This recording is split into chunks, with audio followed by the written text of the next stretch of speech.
Olá, eu sou a professora Selimara e nesta aula vamos aprender um pouco mais sobre a anatomia da cavidade nasal e da parte nasal da faringe.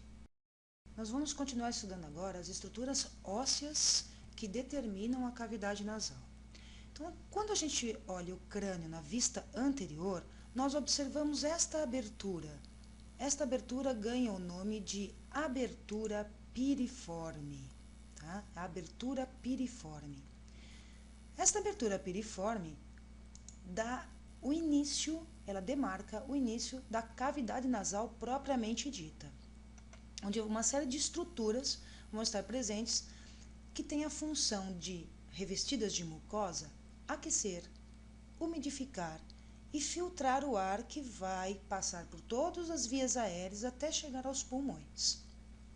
A primeira estrutura que nos chama a atenção na cavidade nasal, que você pode visualizar, é o septo nasal. O septo nasal, ele tem uma parte óssea e uma parte cartilaginosa. Essa que você está visualizando na imagem é a parte óssea do septo nasal, formada por dois ossos.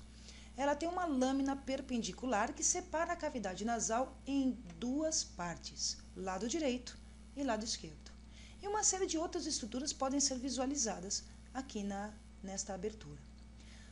Onde inicia a cavidade nasal? Na abertura piriforme. Onde ela termina? Ela termina na parte óssea aqui, exatamente neste ponto, onde há duas aberturas, com o septo nasal ainda no meio, duas aberturas. Essas duas aberturas são chamadas côanos.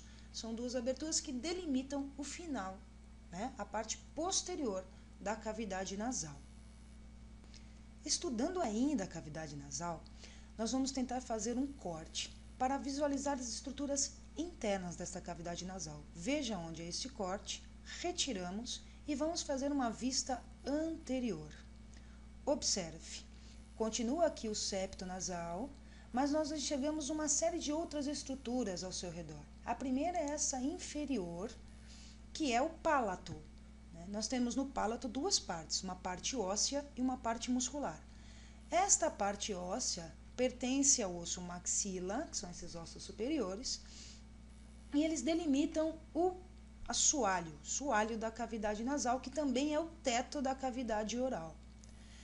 Além do pálato, temos também esta linha superior, que delimita aqui a entrada do crânio e a órbita do olho. Esta é a cavidade nasal. Observe que ao redor da cavidade nasal existem uma série de estruturas. A estrutura óssea da órbita do olho e a estrutura da maxila, do osso maxila.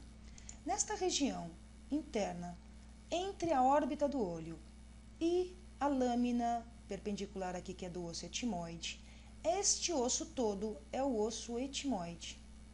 Tudo isso é osso etimoide. O osso etimoide é um osso irregular e também chamado de pneumático. Por quê? Porque ele contém ar no seu interior. Essas bolinhas, essas cavidadezinhas pequenas que você visualiza aqui, são as células etimoidais, que pertencem aos seios etimoidais. As células etimoidais são os espaços no interior do osso etimoide onde ele contém ar.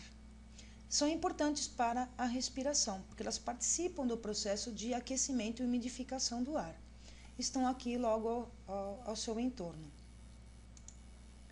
Outra estrutura que pode ser visualizada com facilidade são os outros seios, como o seio maxilar, que você vê aqui. Olha só o que a estrutura está mostrando aqui. Veja aqui o septo nasal, as células etimoidais e três estruturas ósseas na parede lateral da cavidade nasal, tanto do lado direito quanto do lado esquerdo.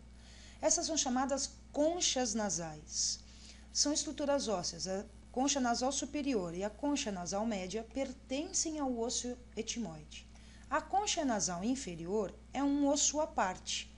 Ela não pertence ao osso etimoide, é um dos ossos do nosso crânio. Essas conchas são totalmente revestidas de mucosa para poder aumentar o atrito entre o ar e a mucosa. Por onde o ar passa? Pelos meatos. Meatos são as passagens entre as conchas que existem na cavidade nasal. Então, existe o meato inferior, o meato médio e o meato superior, onde o ar vai passar atritando. Vamos atentar um pouquinho de detalhes agora ao septo nasal. Então, veja lá, fazemos um corte e vamos observar o septo nasal. Esta é a parte óssea do septo nasal. Veja aqui, toda essa estrutura é a parte óssea do septo. Nós temos aqui o osso nasal, lembre-se, o osso frontal, aqui o etimoide, o esfenoide, que tem o seio esfenoidal, um outro osso pneumático, lembre-se, dos seios paranasais, este é o seio esfenoidal, e aqui o palato ósseo, né? O palato ósseo que pertence ao osso maxila. Esta estrutura é a lâmina perpendicular do osso etimoide. Esta outra parte do septo é o vômer, o osso vômer. Essas duas estruturas juntas formam a parte óssea do septo nasal. O ar chega à cavidade nasal passando pelas duas entradas do nariz, que são as narinas, que ocupam a região da base do nariz. Aqui o nariz tem um ápice, o dorso e a base, onde nós encontramos as duas narinas, por onde o ar penetra. O septo nasal já está presente nas narinas. Todo o esqueleto do nariz, ele é formado uma parte óssea do osso nasal e uma parte cartilaginosa. Essa porção mais anterior é uma parte cartilaginosa, que você pode ver várias cartilagens formando aí o nariz. O septo nasal apresenta uma porção óssea e também uma porção cartilaginosa. Esta região anterior aqui é a porção cartilaginosa do septo nasal, enquanto que esta aqui é a porção óssea dada pelo osso etimoide, a lâmina perpendicular do osso etimoide, e essa estrutura aqui é a lâmina do vômer, né, do osso vômer. O ar penetra então pela narina e esta região anterior, onde tem uma dobra de pele nessa região, onde podemos encontrar as vibriças, que são aqueles pelinhos que ficam no nariz, é chamada vestíbulo nasal. A partir do vestíbulo, porque a palavra vestíbulo significa o que vem antes. A partir do vestíbulo inicia então a cavidade nasal, uma região mais anterior aqui ainda dentro do nariz, e a própria cavidade nasal, com todas as estruturas que nós estudamos aqui, o palato, o osso etimoide, né? Esta região superior aqui, próxima na concha nasal superior, é onde nós encontramos os receptores nervosos para a percepção do olfato. Então, é a área olfatória da mucosa, a mucosa olfatória da cavidade nasal. Porque os sensores estão aqui colocados, eles atravessam a lâmina cribiforme do osso etimoide para chegar aqui na região olfatória do cérebro. Além disso, podemos visualizar as conchas, né? A concha nasal superior, a média e a concha nasal inferior. Além das conchas, conseguimos visualizar aqui, ó, o meato superior, o meato médio e o meato inferior.